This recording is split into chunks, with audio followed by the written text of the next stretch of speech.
नमस्कार। डॉक्टर राम कुशल सिंह, सलाहकार the Saksaria Biswa sugar factory.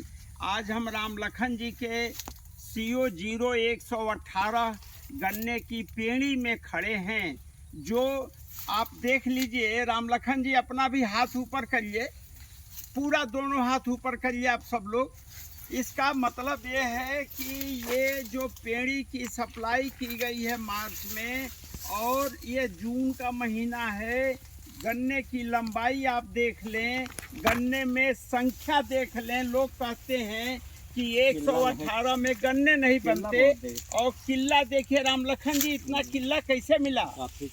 तो इसमें 3, 2, 5, 2, 7, 2, 9 गन्ने बने हैं। यहाँ देखिए, इसमें जो है 2, 3, 4, 5, 6, 7, 8, 9, 10, 11, 13 गन्ने बने हैं। यानी हर गन्ना 1.5 से 2 किलो का, 2.5 किलो तक का होता है। और गन्नों की संख्या देखिए आप, कृपया ये लाइन दिखाइए। 4 फीट की दूरी पर ये जो गन्ना बोया गया है 118। मित्रों, हम आप लोगों से बार बार निवेदन करते हैं कि जैसे बैंक में पैसा डालते हैं, उसी तरह कार्बन की क्रेडिट करिए, कार्बन बैंक बनाइए। क्योंकि आपकी जमीन जो है वो बेकार हो रही है, कार्बन नाइट्रोजन का अनुपात घट रहा है। तो कार्बन का जो क्रेडिट है वो बनाएंगे तो जो ग्रीन हाउस इमिशन गैसेज हैं, जो गर्मी है, प्रदूषण है, वो खत्म होगा। उसके लिए जैसे राम लखन जी ने पत्ती को trace mulching, residual crop management इसको कहते हैं, तो इन्होंने सूखी पत्ती को अच्छी तरह बिछा दिया है। ये जो घास फूस देखिए, इन्होंने इसमें कोई कल्चरल ऑपरेशन नहीं किया है।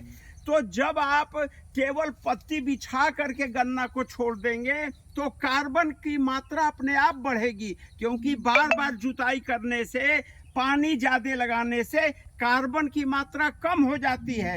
तो कार्बन की मात्रा बढ़ाने के लिए 4 फीट पर 118 की बुआई करें, 15-0-23 की बुआई करें। और हमारे द्वारा जो बार बार कहा जाता है कि सिंचाई कम करें, साथ में दाल की फसल लगाएं। जब 4 फीट के बीच में आप क्रॉप मैनेजमेंट के तरह पल्सेज की खेती करेंगे, चाहे वो मसूर, मटर, मूंग, उड़द, मूंगफली, इससे आपको राइजोबियम खेत में आएगा। और जितना भी, क्योंकि गन्ने में प्रदूषण को रोकने की सबसे बड़ी क्षमता है, तो कार्बन की मात्रा बढ़ाने के लिए ये 2 साल 3 साल की फसल है, इसमें तीसरी पेड़ी लेते हैं, चौथी पेड़ी लेते हैं। तो इस तरह से मिट्टी में टीलेज कम होता है, जुताई कम होती है। तो कार्बन, जैसे बार बार मैं कह रहा हूँ कि कार्बन, अब समय आ गया है कार्बन क्रेडिट पर काम करने के लिए। अब उसका मूल मंत्र है,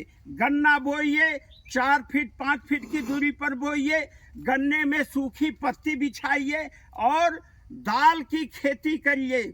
जिससे कि लेगुमिनस क्रॉप की जब खेती करेंगे तो जो हरी खाद पहले आप बोते थे, उसी तुलना में अब आपके खेत में ज़्यादा से ज़्यादा केचुआ आएंगे और आपके खेत में कार्बन की मात्रा बढ़ेगी। सिंचाई कम करिए, यूरिया बार बार मत दीजिए। यूरिया देने से नाइट्रस ऑक्साइड गैस बनती है जो प्रदूषण फैलाती है, आपका पैसा बेकार जाता है। तो इनऑर्गेनिक फर्टिलाइजर जल्दी रिलीज होता है, स्लो रिलीजिंग फर्टिलाइजर जैसे ऑर्गेनिक फर्टिलाइजर है, जो हम कंपोस्ट की बात करते हैं, जो हम गाय के गोबर और जीवामृत की बात करते हैं, घन जीवामृत की बात करते हैं। तो ऑर्गेनिक फर्टिलाइजर अपनाइए, वर्मी कंपोस्ट करिए, और किसी भी तरह से प्रयास करिए कि आप अपने कार्बन नाइट्रोजन के अनुपात को बढ़ा के कार्बन की मात्रा अपने खेत में बढ़ाइए।